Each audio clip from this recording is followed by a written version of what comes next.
I sat in that lawyer's office holding a piece of paper that felt like it weighed 1,000 pounds. 15 years. 15 years of waking up at 5 in the morning, of missing holidays, of sacrificing everything for Sterling Manufacturing. And this was how it ended. My parents had written me out of their will, stripped me of my inheritance, and handed everything to my younger brother Dylan, the golden child who showed up at 10 and left at 3. I kept staring at that document, trying to understand how the people who raised me could do this. But I guess I should have seen it coming.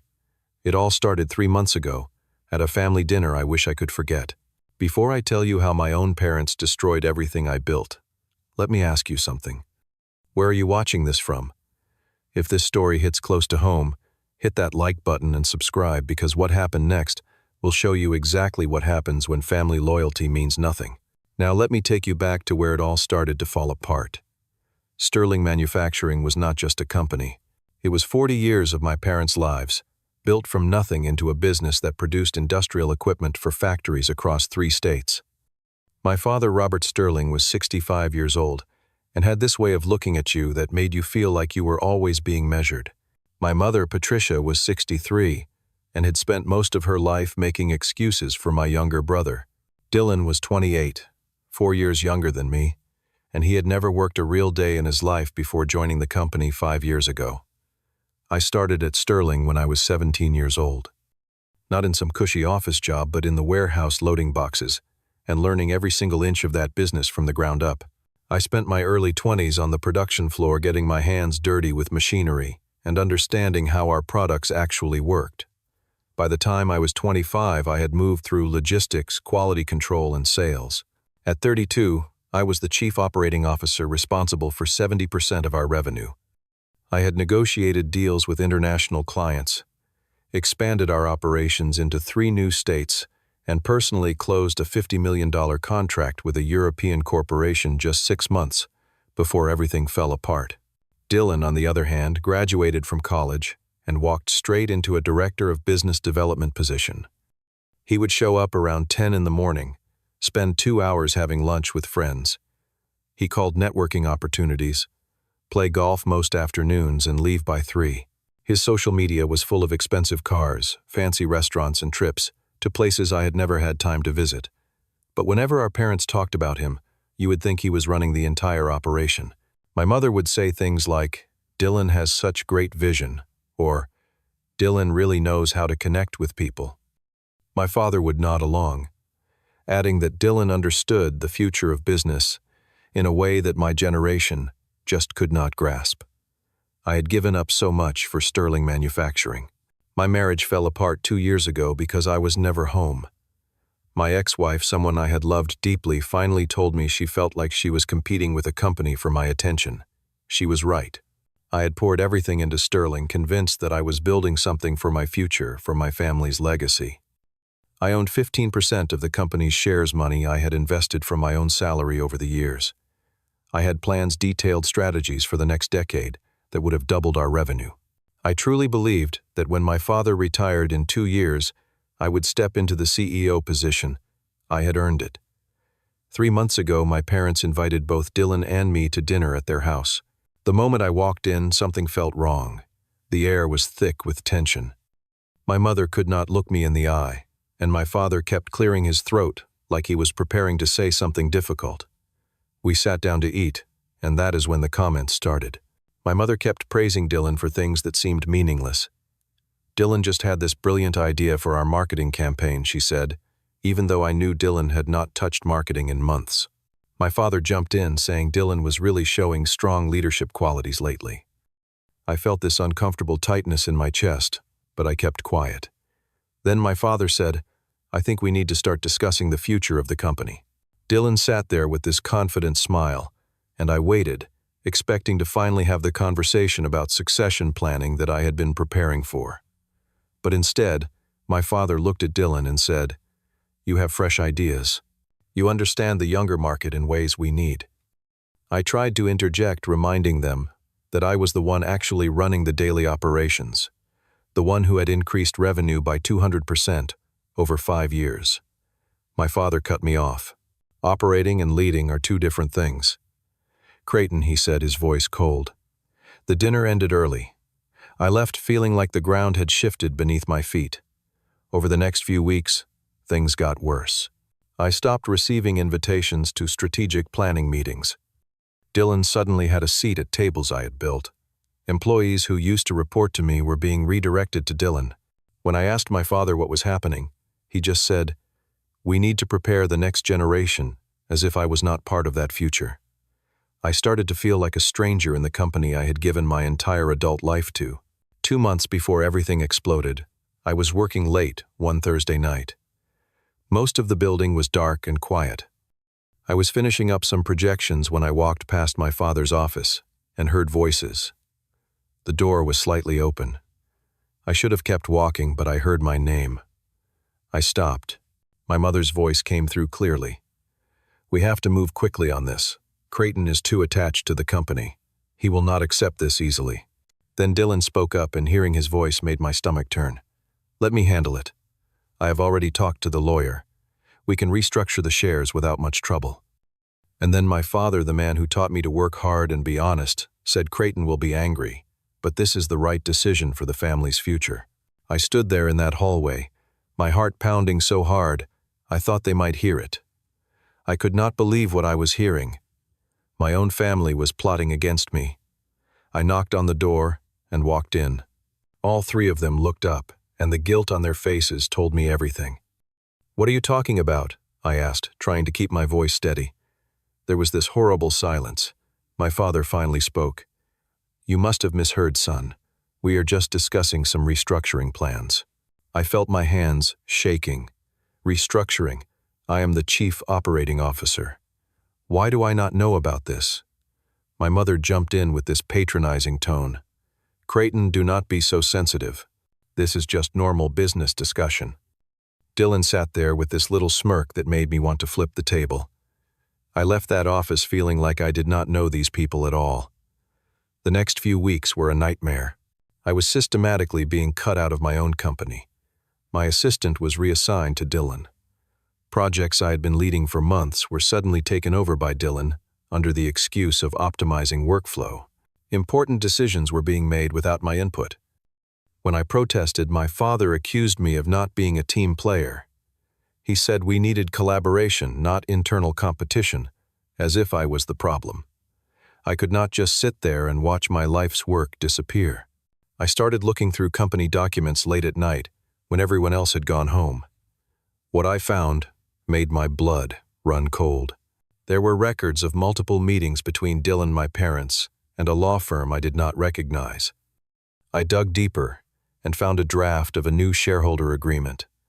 Dylan would get 60% of the shares. My parents would keep 30%. I would be left with 10%. 10% of the company I had built with my own hands. I found an email thread that had been accidentally copied to a shared drive. The subject line was transition planning. In it, my father wrote to the lawyer Dylan will assume the CEO position. Creighton can stay in a limited capacity or choose to leave. That is when I knew this was not about business strategy. This was about them choosing Dylan over me, and they had been planning it for months. I made copies of everything and went to see my own lawyer. I sat in her office showing her the documents with hands that would not stop shaking. She looked over everything carefully and then gave me the news I did not want to hear. "You own 15% of the shares, but you do not have controlling interest. If they want to buy you out or restructure, there is not much you can do to stop them." The company was set up in a way that gave my parents complete control. I had been so trusting, so sure that we were building something together, that I had never protected myself. I decided to confront them directly. No more pretending.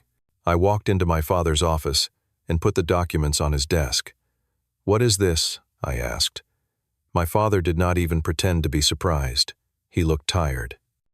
"We have decided that Dylan will be the successor. You have done excellent work in operations, but Dylan has the kind of leadership qualities we need for the future." My mother was there too, and she actually had tears in her eyes, but not for the right reasons. "Creighton, honey, you have always been so serious about everything. Dylan knows how to enjoy life. He knows how to make people feel comfortable. That is what the company needs going forward." I could not believe what I was hearing. I gave you 15 years. Dylan has spent 5 years playing golf and posting on social media. How is this fair? My father's face hardened. Life is not always fair, Creighton. That is something you need to learn. I left that office knowing that I had lost my family long before I lost the company. 1 month ago, there was an official board meeting. My father stood up in front of everyone and made the announcement that destroyed me. Dylan would become chief executive officer starting the following month. I would be transitioned into a new role as operations director, a massive demotion from chief operating officer. My salary would be cut by 40%. I would have no strategic decision-making power. I would report to Dylan. My younger brother, who could not even read a balance sheet, would be my boss. Dylan sat there through the whole announcement, not saying a word, just wearing this expression that I could not quite read. The board members, all friends of my father, voted unanimously in favor. I stood up, my voice shaking with rage and hurt. I do not accept this. My father looked at me without emotion. You can stay under these new terms or you can leave. The choice is yours. I turned to Dylan. Do you have any shame at all? For the first time, Dylan spoke directly to me in front of everyone. You always thought you were better than me, Creighton, but Mom and Dad chose me. That tells you everything you need to know. I walked out of that boardroom, and I knew I was never going back. I submitted my resignation that afternoon. I thought maybe, just maybe, my parents would realize what they were doing and try to stop me. They did not. My father simply said, "If you think that is best, and let me go," my mother added. "Do not hold a grudge, sweetheart. We are still family." I looked at her and said, "Family does not do this to each other," and walked out of that building for the last time. 3 days later, I received a certified letter from the family attorney. My parents had changed their will. Dylan would inherit 90% of their estate, including all remaining shares of Sterling Manufacturing, their properties and their investments.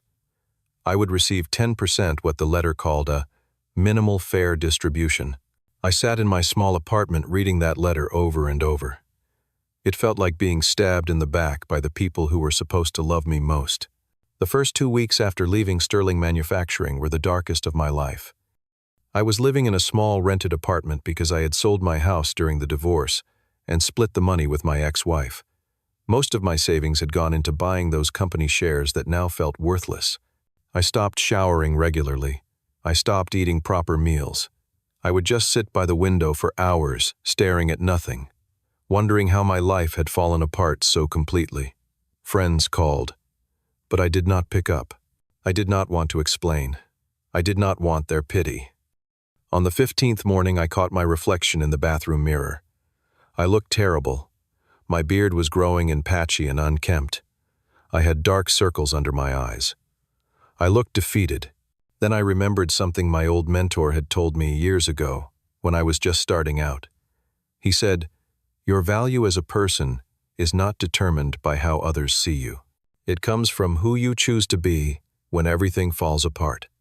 That moment, looking at myself in that mirror, something shifted. I thought I am going to prove them wrong, not because I need their approval anymore, but because I need to prove it to myself. I shaved, took a long shower, and made myself a real breakfast for the first time in weeks. Then I opened my laptop and started making lists. I wrote down every skill I had, every contact I had made over 15 years, every client who trusted me personally, not just Sterling Manufacturing, every supplier who had given me their personal cell phone number. I looked at the market and saw gaps that Sterling was not filling. I saw opportunities that Dylan would never understand because he had never actually done the work. By the end of that day, I had the outline of a business plan. I was going to start my own company. I was going to compete directly with Sterling Manufacturing, and I was going to win. The first person I called was Marcus Wright. He was 45 years old and had been the chief financial officer at Sterling before retiring early 2 years ago. Marcus had left because he disagreed with how my father handled the finances, always prioritizing short-term gains over long-term stability. I met Marcus at a coffee shop and spent 3 hours walking him through my plan.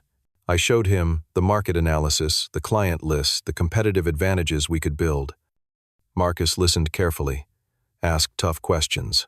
And at the end of it, he looked me in the eye and said, "I believe in you, Creighton. I will invest $2 million for 30% equity."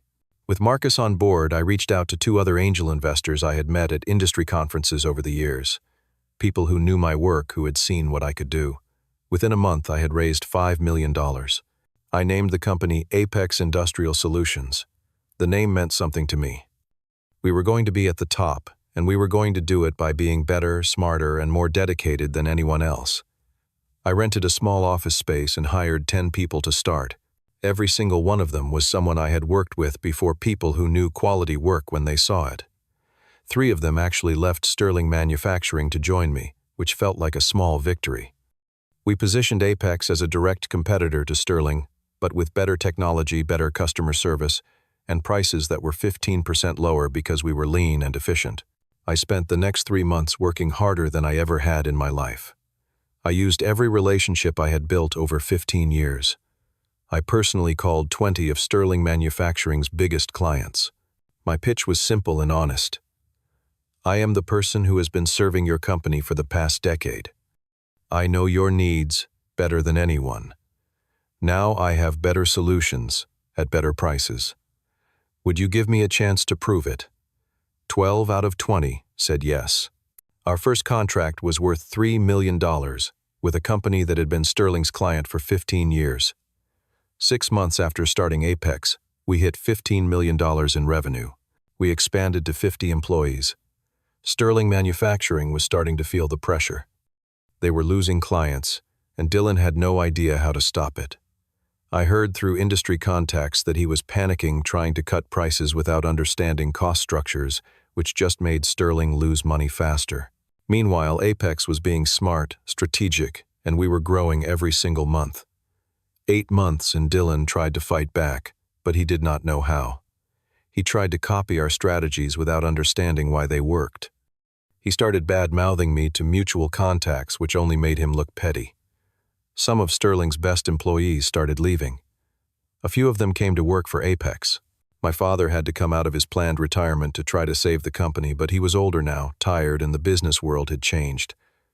My mother called me one day. Her voice was shaky. "Creighton, can we talk? Please." I kept my voice cold. "I have nothing to say to you." She tried to explain, to make excuses, but I hung up. My father sent emails asking to meet. I deleted them without reading past the first line. Dylan sent me a text message that said, "You are destroying the family." I blocked his number. I was done with all of them. 12 months after starting Apex, the moment I had been waiting for arrived. That European corporation, the one I had landed the $50 million contract with while at Sterling, their contract was up for renewal. They sent out a request for proposals for a new contract, this time worth $80 million over 5 years. Both Apex and Sterling were invited to bid. I put together a proposal that was perfect. New technology, competitive pricing, and a service package that showed I understood exactly what they needed. Dylan submitted a proposal too, but it was outdated, overpriced, and showed he did not really understand the client. When the results came in, Apex won. It was the death blow for Sterling Manufacturing. Without that major contract, Sterling's revenue dropped 60% over the next 6 months. They had to lay off workers. Dylan could not manage the crisis because he had never learned how to actually run a company. My father ended up in the hospital with stress-related health problems. The company that had been in my family for 40 years was dying, and there was nothing they could do to save it. Meanwhile, Apex thrived. After 18 months, we hit $100 million in annual revenue. We had surpassed Sterling Manufacturing completely. Industry publications started writing about us as the fastest-growing company in the sector. Forbes put me on their cover with the headline, "From Betrayed Son to Industry Leader." The company was valued at $500 million. I had built something bigger and better than Sterling had ever been, and I had done it in less than 2 years.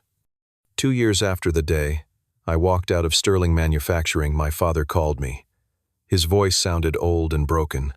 "Can you come to the house? I need to talk to you." I almost said no, but something in his tone made me agree. When I pulled up to my childhood home, I barely recognized it. The paint was peeling. The garden my mother used to take such pride in was overgrown with weeds. Everything looked tired and neglected. My father answered the door. He had aged a decade and 2 years. His hair had gone completely white. He moved slowly, like every step hurt. My mother sat in the living room not saying anything. Dylan was not there. I later found out he had moved across the country, unable to face the failure of Sterling's collapse.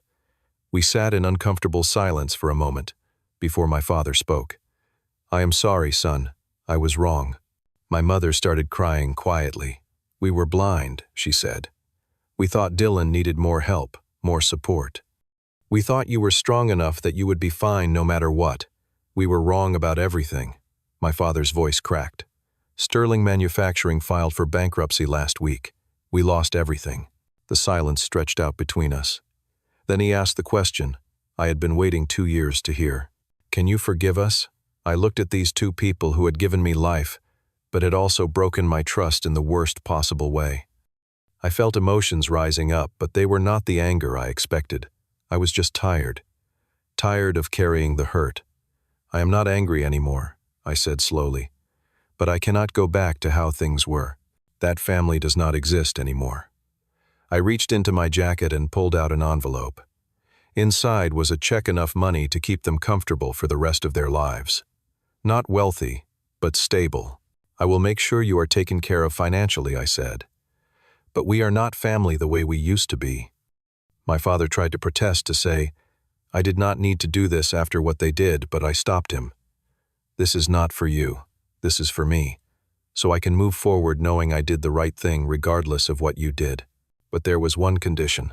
Dylan gets nothing from me. He needs to learn to stand on his own the way I had to." I left that house, and I did not look back. It was not about revenge anymore. It was about closure. Over the next few months, I started to actually heal. I threw myself into Apex, but this time not to prove anything to anyone. I did it because I genuinely loved the work and the team I had built. We operated like a real family, supporting each other, celebrating victories together, helping each other through challenges.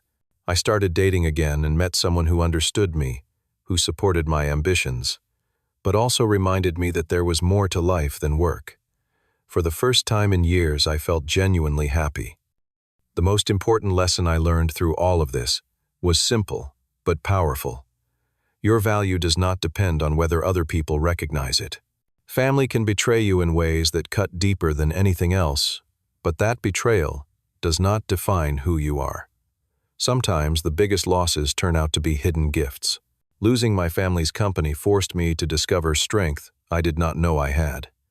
It pushed me to build something better, something that was truly mine. I also learned that forgiveness is not about the other person. I did not forgive my parents because they deserved it, or because they asked for it properly. I forgave them, or rather I let go of the anger, because carrying that weight was hurting me more than it was hurting them. Letting go set me free. It allowed me to move forward, without bitterness, poisoning everything I touched. Now, when I stand on the rooftop terrace of Apex's headquarters looking out over the city at night, I think about that scared, broken man sitting in a tiny apartment 2 years ago. I think about how he felt like his life was over, and I wish I could tell him what I know now. If you are watching this, and you feel betrayed by the people who were supposed to love you most, remember this. Sometimes they push you out not to destroy you, but to force you to discover that you never needed them to succeed. You were always strong enough. You just did not know it yet. Have you ever been betrayed by family, or someone you trusted completely? How did you move forward? I would love to hear your story in the comments below. If this resonated with you, please hit that like button and subscribe to this channel. Share this video with anyone who might need to hear that they are stronger than they think. Thank you for listening to my story. I hope it helps someone out there realize that your worst moments can become the foundation for your greatest victories. Take care of yourselves, and remember that your worth is not determined by how others treat you. It comes from within.